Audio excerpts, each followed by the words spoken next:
It's one of the most dramatic and, frankly, startling scenes in the Gospels. We all have this image of Jesus, filled with this righteous anger, physically driving merchants out of the Holy Temple. But what if this famous outburst wasn't really about anger at all? What if it was something else entirely? A carefully planned declaration about himself? Yeah, that's the big question, isn't it? This wasn't just a momentary flash of temper. This was a calculated, symbolic act. And to really get it, we have to look past all the chaos and see the huge statement Jesus was making about who he was and about the very nature of worship itself. Okay, so let's set the scene. The Gospel of John tells us this is all happening during the Passover festival. Now you have to imagine Jerusalem just bursting at the seams. The population would swell from maybe 50,000 to nearly 200,000 people. So the temple courts were buzzing, not just with prayer, but with a whole lot of business. And this is where he lays it all out. Listen to those specific words, my Father's house. That's a huge claim. This isn't just some prophet defending a holy site. This is personal. He's not just offended by the greed or the noise. He's offended by the desecration of his family home. And you can see how deliberate this all was. He actually takes the time to braid a whip from cords. He methodically drives out the big animals first, the sheep and cattle. Then he goes for the money changers, scattering their coins, flipping their tables. But notice this, he doesn't do that to the dove sellers, the ones who serve the poor. He just tells them to take their things and leave. This isn't blind rage, it's a very targeted, symbolic act. But here's where the story gets really interesting. If you grew up hearing this story, you probably remember it happening at the very end of Jesus' life. And, well, you'd be right, and also wrong. See, the first three Gospels, Matthew, Mark, and Luke, they all place this event during Holy Week. It's the big, dramatic act that directly leads to his arrest and crucifixion. But then you have the Gospel of John, and he puts what looks like the same event right at the very beginning of Jesus' public ministry. So, what gives? Did Jesus cleanse the temple twice, or did John just move the story for some bigger reason? People have been debating this for centuries. But the answer to that question kind of unlocks the entire purpose of John's Gospel.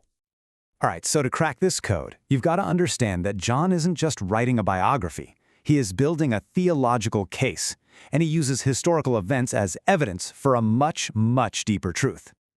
John structures his whole book around these things he calls signs. Now, a sign isn't just a miracle for the sake of being a miracle.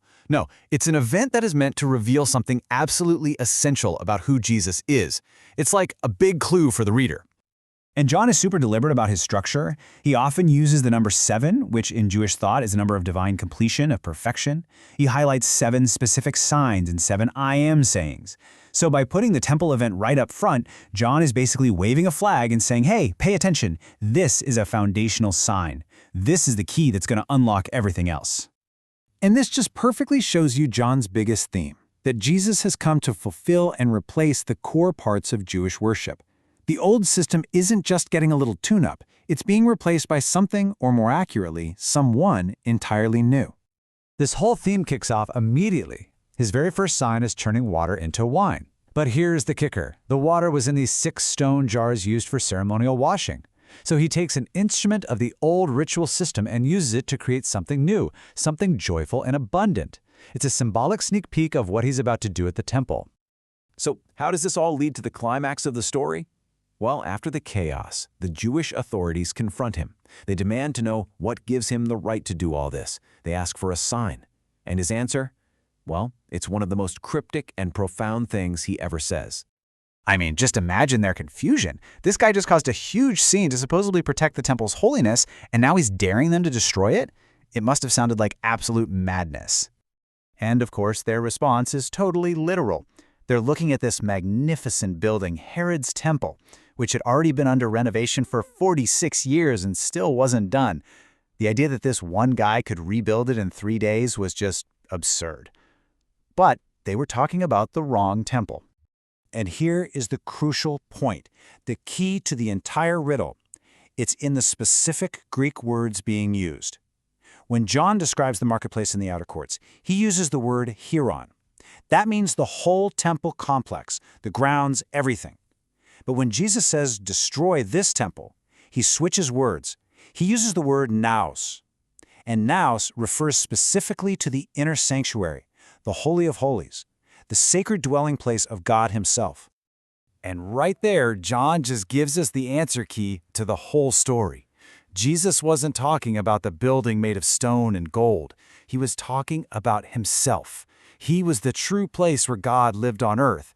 And John even notes that his own disciples didn't get it, not until after the resurrection. So you see, the table flipping wasn't just about stopping some corruption. It was this dramatic live-action parable. It was the setup for this absolutely staggering claim. The physical temple's time was over, because the reality it had always pointed to, God dwelling with his people, was now standing right there in front of them, in the flesh. And when you understand that, you finally see why John put the story right at the beginning. See, he was writing to an audience that was dealing with a catastrophic loss. And this story, this was their anchor. I mean, think about this timeline. John is most likely writing his gospel after the year 70 AD. This means his readers, many of them Jewish Christians, were living in a world where the stone temple, the center of their entire universe for 1,000 years, was gone. It had been utterly and completely destroyed by the Roman army. Can you even imagine the spiritual crisis? The one place on earth where God was supposed to dwell, where sacrifices for sin were made, was now just a pile of rubble. It would have felt like God had abandoned them completely.